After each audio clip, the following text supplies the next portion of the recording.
سورہ العصر میں اللہ قسم کھا کر فرماتا ہے کہ زمانے کی قسم، یقیناً ہر انسان نقصان میں ہے۔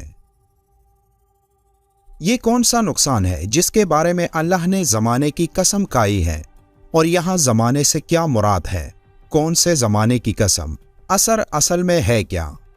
یہاں نقصان کا مطلب وہ نقصان نہیں جو ہم عام طور پر استعمال کرتے ہیں، بلکہ یہ نقصان دراصل اس بڑی تباہی کا نقصان ہے جس کے بارے میں اللہ نے قسم کھائی کہ سوائے ان لوگوں کے جو نیک اعمال کرتے ہیں، ان کے علاوہ ہر انسان کے لیے تباہی ہے، وہ تباہی جس کے بارے میں انسان نے خود کو لا علم رکھا ہوا ہے۔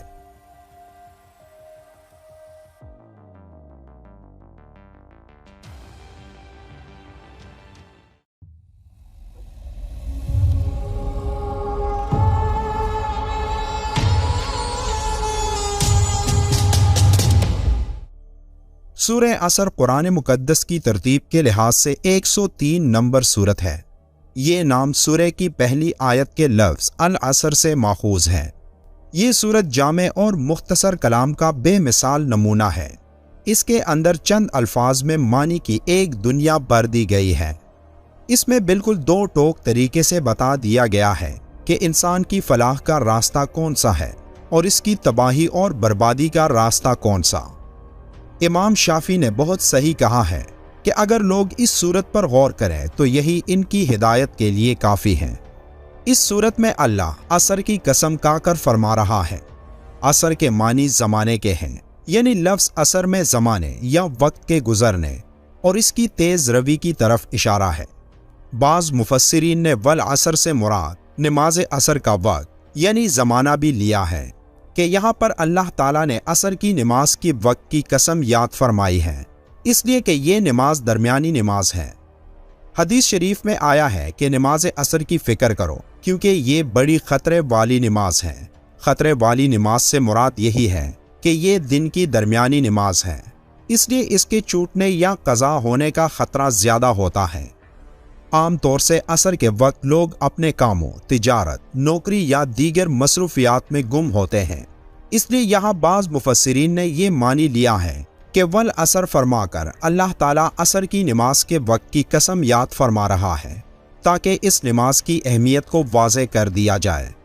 لیکن اس کے علاوہ یہاں ایک ایسی بات بھی پوشیدہ ہے جو اپنے اندر ایک پوری کائنات رکھتی ہے۔ لفظ عصر اصل میں نچوڑنے کو کہتے ہیں، جس عصر یعنی زمانے کی قسم کھائی گئی ہے۔ یہ قسم اس اہمیت کی بنا پر ہے جو دن کے اس موقع کو حاصل ہے، کیونکہ یہ وقت انسانوں کی حیات اور نظام زندگی کے خاتمے کا وقت ہوتا ہے، اور یہ وقت انتہائی مختصر ہوتا ہے جو جلدی گزر جاتا ہے۔ دن کے کام اپنے انجام کو پہنچتے ہیں، پرند و چرند اپنے اپنے آشیانوں اور ٹھکانوں کو لوٹتے ہیں، سورج مغرب میں اپنا سر چھپا لیتا ہے اور فضا بتدریج تاریک ہوتی چلی جاتی ہے۔ یہ اختتام اور تغیر انسان کو خدا کی شاندار قدرت کی طرف جو اس نظام پر حاکم ہے متوجہ کرتا ہے، اور حقیقت میں یہ توحید کی نشانیوں میں سے ایک نشانی اور پروردگار کی آیتوں میں سے ایک آیت ہے جو قسم کے لائق ہے۔ اس سورت کی پہلی آیت میں اللہ انسان کو زمانے یعنی وقت کی اہمیت کا بتا رہا ہے کہ وہ لوگ نقصان میں ہیں جو وقت کو نہیں سمجھتے، کیونکہ وقت ایک ایسی چیز ہے جو گزر جاتی ہے اور واپس نہیں آتی۔ اس تھوڑے سے وقت میں ہمارے پاس بہت مواقع ہوتے ہیں جو ہمیں اللہ کے قریب لا سکتے ہیں، تو یہ قسم ان لوگوں کے لیے ہے جو وقت کے اس موقع کو ضائع کر دیتے ہیں۔ عصر کے زمانے کی قسم بھی اسی لیے ہے کیونکہ عصر کی نماز بھی دن کی آخری نماز ہوتی ہے، جس کے بعد اندھیرا چھا جاتا ہے اور پورے دن میں انسان نے جو کچھ کیا ہوتا ہے وہ واپس نہیں آ سکتا۔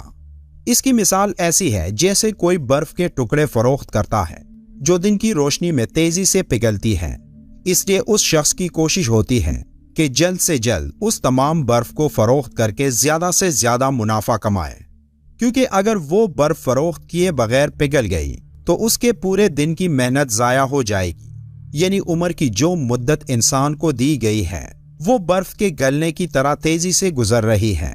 اس کو اگر ضائع کیا جائے یا غلط کاموں میں صرف کیا جائے تو یہی انسان کا خسارہ ہے۔ اس صورت میں انسان کا لفظ استعمال ہوا ہے جو واحد ہے، لیکن یہاں اس کا مطلب دنیا کے تمام انسان ہے، کیونکہ یہ صورت جو بھی پڑھتا ہے وہ یہی سمجھتا ہے کہ اس میں اس کے بارے میں بات ہو رہی ہے۔ جیسے قیامت کے روز ہر انسان اپنے بارے میں ہی فکر مند ہوگا سوائے حضرت محمد صلی اللہ علیہ وآلہ وسلم کے۔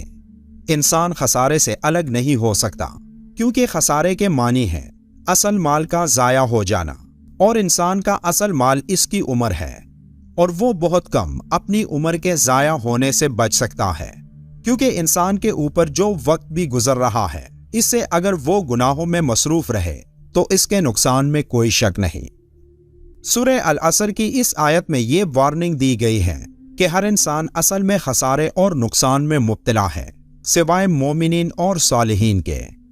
سورہ عصر وہ 4 نکاتی ایجنڈا ہے جو انسان کو دنیا اور آخرت کی کامیابیوں سے ہمکنار کر سکتا ہے، یعنی ایمان، عمل صالح، تواصو بالحق اور تواصو بالصبر۔ سورہ عصر کا اگر گہرائی سے جائزہ لیں تو جو بات سمجھ میں آتی ہے تو وہ یہ کہ یہی چاروں امور نیکی پر گامزن لوگوں اور برائی پر گامزن لوگوں دونوں کو کسی نہ کسی حال میں برداشت کرنا پڑتے ہیں۔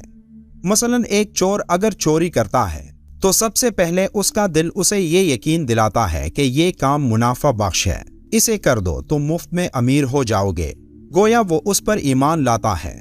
پھر چوری کرنے کے لیے ہاتھ پاؤں مارتا ہے، یعنی عمل کرتا ہے جس پر ایمان لایا۔